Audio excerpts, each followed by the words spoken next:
তো গাইজ আমি যেনেকৈ সদায় মোবাইলৰ ষ্টকবিলাক আহিলে সদায় বনাই থাকোঁ আমি।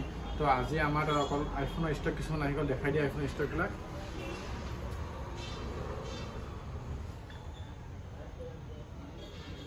তো আমি ক'ব খোজোঁ আমি আজি অলপ নতুন বছৰৰ কাৰণে কম দামত আইফোন লৈ আহিছোঁ। তো প্ৰথম কম দামৰ আইফোনটোৰ পৰা ষ্টাৰ্ট কৰোঁ।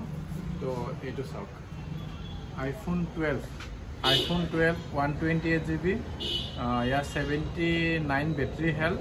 তো ইয়াৰ এটা সৰু প্ৰব্লেম এটা আছে কি ফোনটো হোৱাইটিংটো ঠিকে থাকে আৰু এনেহ'লে কেমেৰাটো অলপ ব্লাৰ কৰি থাকে।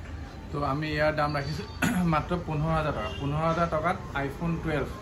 তো কোনোবা যে আইফোন 12 ল'ব খোজে একদম কম দামত আহি গ'ল আইফোন 12, 15,000 টকাৰ আইফোন 12 পাই যাব। তো তাৰপাছত আমি লৈ আহিছোঁ আইফোন 11। আইফোন 11 চাব পাৰে 128 GB, মাত্ৰ 21,000 টকাত।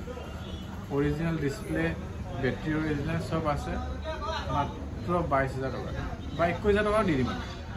তো তাৰপাছত আছে আইফোন 11। তো আমাৰ তাত আৰু এটা আছে আইফোন 11। আমাৰ তাত দুটা আইফোন 11 আছে বেলেগ বেলেগ ধৰণৰ। তো ইয়াৰ আইফোন 11 দাম আহিব মাত্ৰ 16,000 টকা।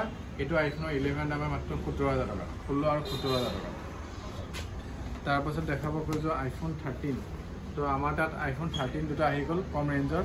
এইটো আইফোন 13 মাত্ৰ 25,000 টকাত আইফোন 13 পাই যাব। আৰু এইটো আপোনাৰ 33,000 টকাত আইফোন 13। একদম দুয়োটা গুড কণ্ডিশ্যনৰ ফোন, স্পট একো নাই, একদম ধুনীয়া কণ্ডিশ্যনৰ, অৰিজিনেল ডিছপ্লে সৈতে আছে। তো আৰু অলপ যদি 3টা কেমেৰা থকা বিচাৰে, বিশেষ ফোন নাই আমাৰ তাত। তো 3টা কেমেৰা থকাত আমাৰ তাত আছে 11 Pro Max।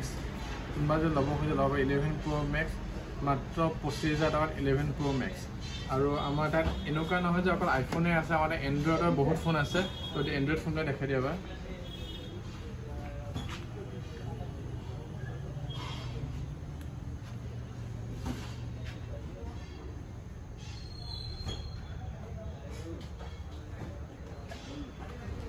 আৰু এনেকুৱা নহয় যে আমি অকল ছেকেণ্ড হেণ্ড ফোন বেচোঁ, আমি নতুন ফোনো বেচোঁ। তো নতুন ফোন লাগিলে ল'ব পাৰিব, ফাইনেন্সো এভেইলেবল আছে।